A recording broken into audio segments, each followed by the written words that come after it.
पूरे देश में कोरोना वायरस कहर बरपा रही है। पिछले 24 घंटों के दौरान पश्चिम बंगाल में 20,370 नए केस आज भी मिले हैं और 135 लोगों की मौत हो गई है।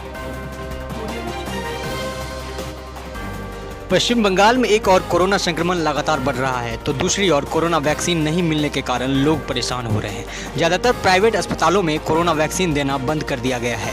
इस कारण दूसरे डोज के लिए लोग परेशान हो रहे हैं और अस्पतालों में वैक्सीन लेने वालों की लंबी कतारें लगी हुई हैं। बता दें कि पहले बहुत सारे लोगों ने एक निजी अस्पताल से कोविड वैक्सीन की पहली खुराक लिए थे। अब वे दूसरी खुराक लेने के बारे में उलझन में थे और परेशान हो रहे हैं। इस बीच राज्य सचिवालय नवान्न ने एक अधिसूचना के माध्यम से टीकाकरण केंद्रों की सूची प्रकाशित की है जिनमें दूसरे डोज की वैक्सीन ली जा सकती है। हालांकि आज उन केंद्रों पर भी भारी भीड़ और लंबी लाइनें देखी गई हैं।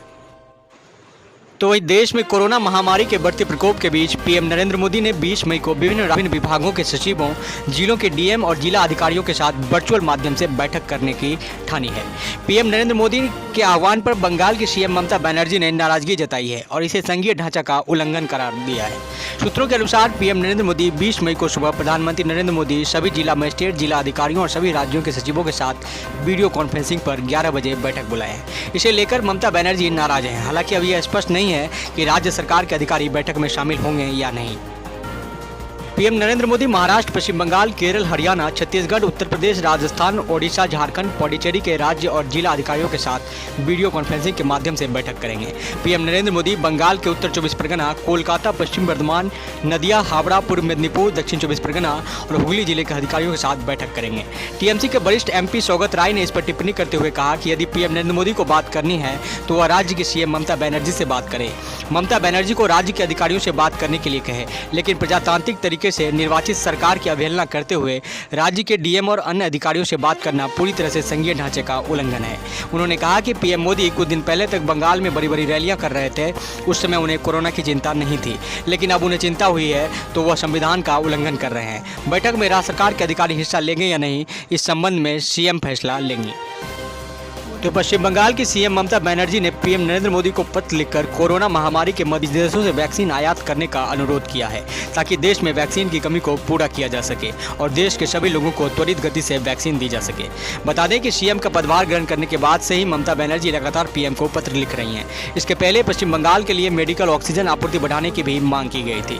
ममता बनर्जी ने पीएम को लिखे पत्र में कहा था कि पश्चिम बंगाल में कोरोना के बढ़ते मामले के मद्देनजर राज्य को अगले 7-8 दिनों में 550 मीट्रिक टन मेडिकल ऑक्सीजन की जरूरत हो सकती है। दूसरी ओर बीजेपी के बंगाल के केंद्रीय सह प्रभारी अमित मालवीय ने ट्वीट कर ममता बनर्जी पर अपनी जिम्मेदारी से बचने का आरोप लगाया। पश्चिम बंगाल की सीएम ममता बनर्जी देश के सभी लोगों को निःशुल्क वैक्सीन देने की मांग कर रही हैं। तो वहीं बंगाल विधानसभा चुनाव के बाद लगातार हिंसा के बाद पलायन कर असम के कैंप में रह रहे पीड़ित लोगों से बंगाल के राज्यपाल जगदीप धनखड़ शुक्रवार यानी 14 मई को मुलाकात करेंगे। राज्यपाल असम के रणपगली और श्रीरामपुर कैंप में रह रहे बंगाल के लोगों से मुलाकात करेंगे। बता दें कि राज्यपाल 13 मई को सीतालकुची और कूच बिहार जिलों के हिंसा प्रभावित इलाकों का दौरा करेंगे। राज्यपाल ने खुद ट्वीट कर इसकी जानकारी देते हुए कहा कि वह बीएसएफ के हेलीकॉप्टर से हिंसा प्रभावित इलाके का दौरा करेंगे। वह माथाभांगा और सिताई भी जाएंगे, वहाँ पीड़ितों से मुलाकात करेंगे। राज्यपाल ने बुधवार को ट्वीट कर इसकी जानकारी दी। तो वहीं बंगाल के राज्यपाल जगदीप धनखड़ के हिंसा पीड़ित लोगों से जिला और असम में जाकर मुलाकात करने की घोषणा पर राज्य की सीएम ममता बनर्जी ने आपत्ति जताई है और राज्यपाल पर सीएम और राज्य मंत्रिमंडल की अवहेलना करने का आरोप लगाया है। सीएम ने इस बाबत राज्यपाल को पत्र देकर इससे परहेज करने की भी अपील की है। बता दें कि राज्यपाल 13 मई को सीतालकुची और कूच बिहार के हिंसा प्रभावित इलाकों का दौरा करेंगे और 14 मई को असम के रणपगली और श्रीरामपुर कैंप में रह रहे बंगाल के लोगों से मुलाकात करेंगे।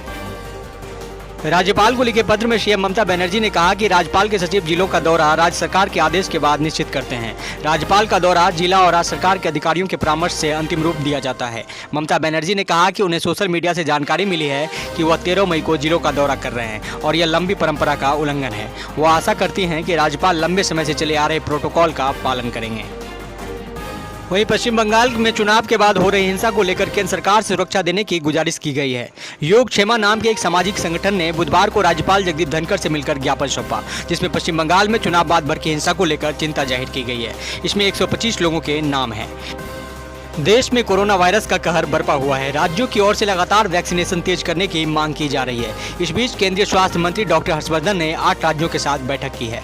इस दौरान उन्होंने साफ कर दिया है कि इस महीने यानी मई में 8 करोड़ वैक्सीन के डोज उपलब्ध हैं और अगले महीने 9 करोड़ डोज उपलब्ध होंगे। इस बैठक में जम्मू कश्मीर, उत्तराखंड, हरियाणा, पंजाब, बिहार, झारखंड, ओडिशा और तेलंगाना शामिल थे। केंद्रीय स्वास्थ्य मंत्री ने कहा कि वैक्सीन की उपलब्धता धीरे धीरे बढ़ेगी, ऐसी उम्मीद लगाई जा रही है।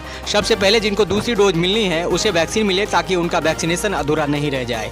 उन्होंने कहा कि 30 अप्रैल को बता दिया गया था राज्य सरकारों को अगले 15 दिनों में कितने वैक्सीन मिलने वाली है।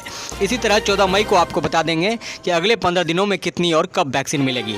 दरअसल 15 दिनों पहले राज्यों को वैक्सीन की उपलब्धता के बारे में बता दिया जाएगा। डॉक्टर हर्षवर्धन ने बीते दिन भी यह बात कही कि राज्यों को बताया गया है कि वैक्सीन की पहली डोज लेने वाले लोगों को दूसरी डोज देने पर ध्यान केंद्रित किया जाना चाहिए। इसके लिए 70% डोज रिजर्व में रखें। साथ ही साथ राज्यों को इस बात का भी ख्याल रखना चाहिए कि वैक्सीन की बर्बादी कम से कम हो। केंद्रीय स्वास्थ्य मंत्रालय के अनुसार देश में कोविड-19 रोधी टीकों की 17.52 करोड़ खुराकें दी गई है। बुधवार सुबह 7 बजे की अंतिम रिपोर्ट के मुताबिक 25,47,534 सत्र के जरिए टीके की 17,52,35,991 खुराकें दी गई। इनमें से 95,82,449 स्वास्थ्य कर्मियों को पहली खुराक और 65,39,376 कर्मियों को दूसरी खुराक दी गई।